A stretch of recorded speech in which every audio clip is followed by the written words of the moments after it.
BEFuture Knowledge Hub, where experts share their experiences dealing with the challenges facing our industry today. To help the events sector flourish, BEFuture explores the role of technology, highlights how sustainability helps us thrive, considers the role talent plays, and paves the way for the transformation that will boost resilience. Rethinking human capital in a new era of virtual events. In this episode, we look at the best ways of ensuring digital tools remain human-centric and consider the skills this calls for. I'm an experimental psychologist. If you want to implement new technologies, you always have to think about the user, and the user is a human.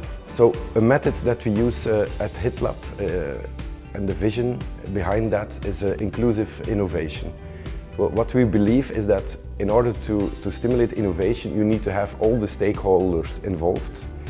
For example, in healthcare, if you want to implement a new technology like XR, VR for rehabilitation, for example, of course you have to understand the patient, because in implementing new technologies, very small details can destroy the whole experience and destroy the implementation of the innovation. We always think about technological innovation, product innovation, but it's even more important to understand how the user will implement it and if it will really create an extra value in he or her life.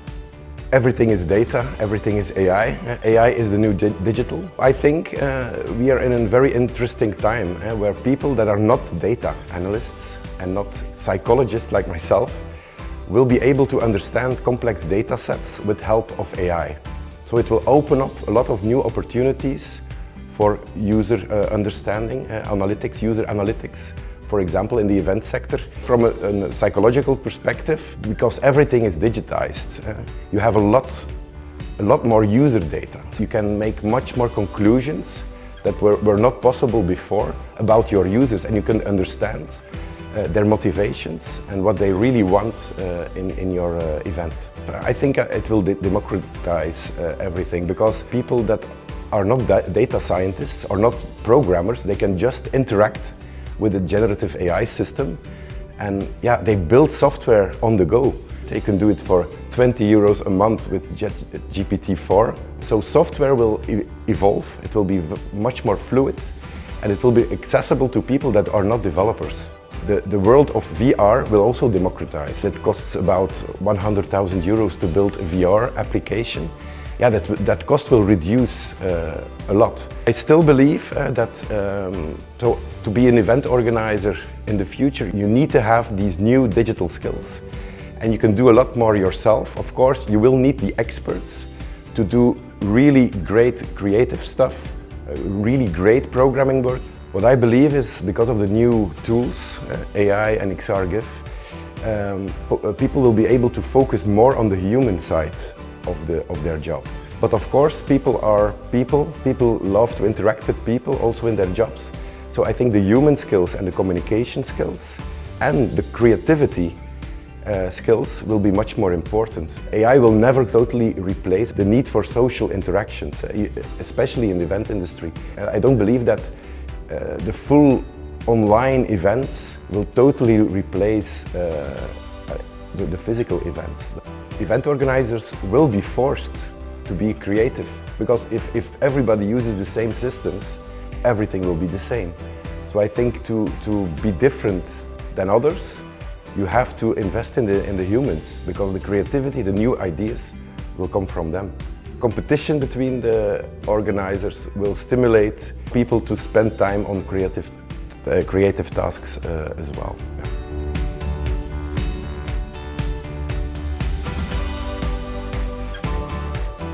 The meetings of the future will continue to happen both online and in person, in my view. When we talk about virtual auditoriums, the opportunities within the metaverse, there is a lot of opportunity for more of these to happen in the virtual space. I think virtual reality and augmented reality is going to play a huge role, and the metaverse will also play a huge role in allowing events to happen more online, more fully.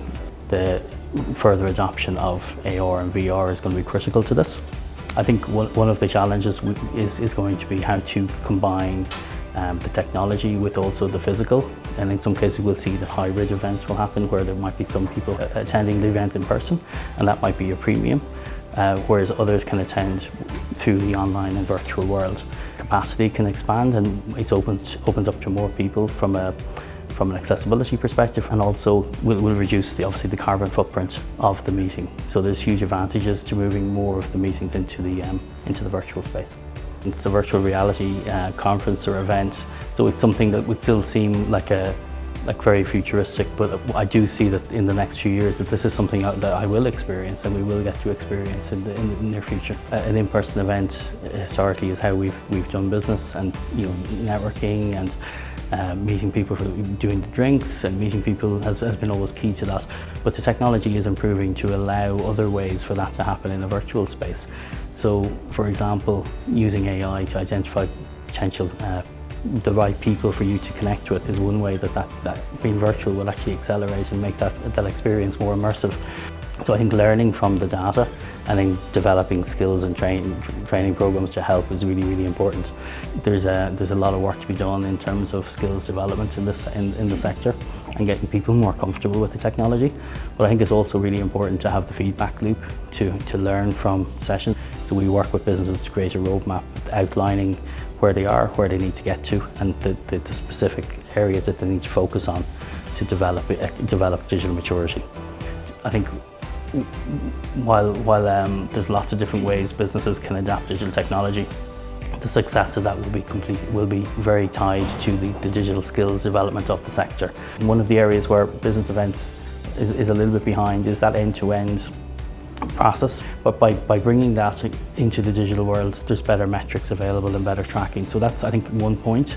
You can do virtual site visits and display the product that you have, and that can be shared then in channels, be it Meta channels, YouTube, TikTok. So using the data that you've gleaned by digitizing your processes, you can use that kind of content to get in front of businesses with content that will resonate with them.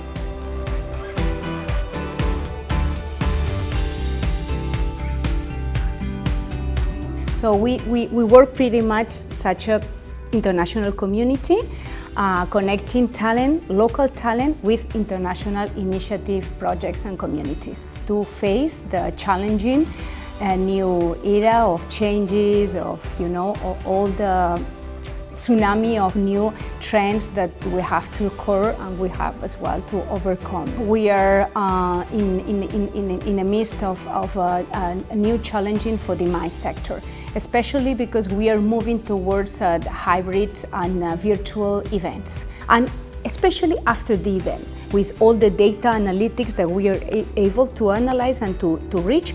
So digitalization is bringing, all new possibilities to the MICE sector, especially because we need, a talent transformation within the sector, and it's a great opportunity for professionals to get adapted to the new trends in the business sector. Some skills that help us to be more creative, more innovative, more critical, and to apply this emotional intelligence to the MICE sector. You need to have people that they have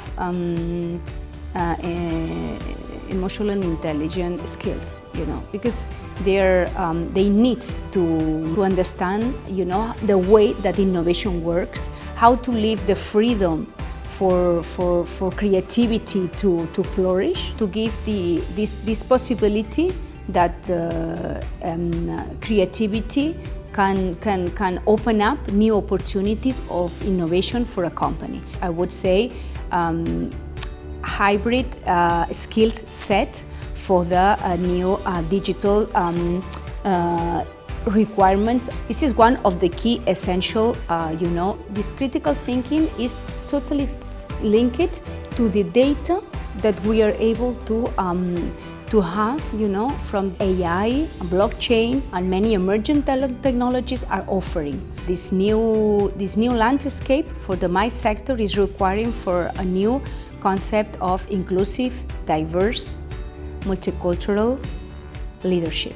A more conscious leadership is a more open-minded and is totally connected with the AI strategies, that is managing this talent to shape a team where really you have this diversity and multicultural abilities and competencies.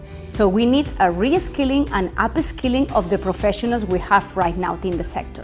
Technology is a driver, it's not a solution. They need talent. And the best way to do it is to bring up these young people, opening the opportunity to interact different generations. And I'm sure they're gonna come up with new ideas, with inspiration, with motivation.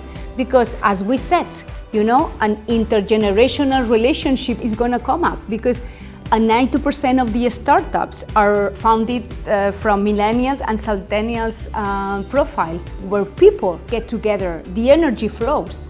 And this is where, you get all this amazing experience, gamification, innovation, creative formats, for these new physical events. And then you have the opportunity to share the insights, the ideas, and everything that comes from an event, and to keep on working with your customers, with the visitors afterwards. Talent is the main key asset of the company. Companies are struggling with the brain drain. People are switching and changing from their professional background to another background, to a new sector. No? In a way, we really need, to offer these possibilities to attract this the strategic talent that we need. And I think we have to take advantage of these early adopters. And these early adopters should be these young people that can help older generations to get applied to all these changes. So I would say that we need to face a concept of long life learning, because we're going to be reinventing, reskilling our professional skills during our lives. So an amazing future is in front of us. From our contributors' experience, we hope you will remember these 3 key takeaways. Be user-centric when adopting new technologies. Technology is the driver, it's not the solution. Talent is as important as ever. A skills transformation is needed to help people be more creative, more innovative, and more critical in the modern events sector. This video is part of a series designed to help the events sector flourish. In this series, BEFuture has advice on emissions calculations, enhancing legacy and impact for the future of business events, considers the role of the human touch to planning, and asks how the events sector can flourish in a changing economy. We hope you can benefit from the insights just shared. If you have found the content useful, then please make the most of the other resources BEFuture has to offer.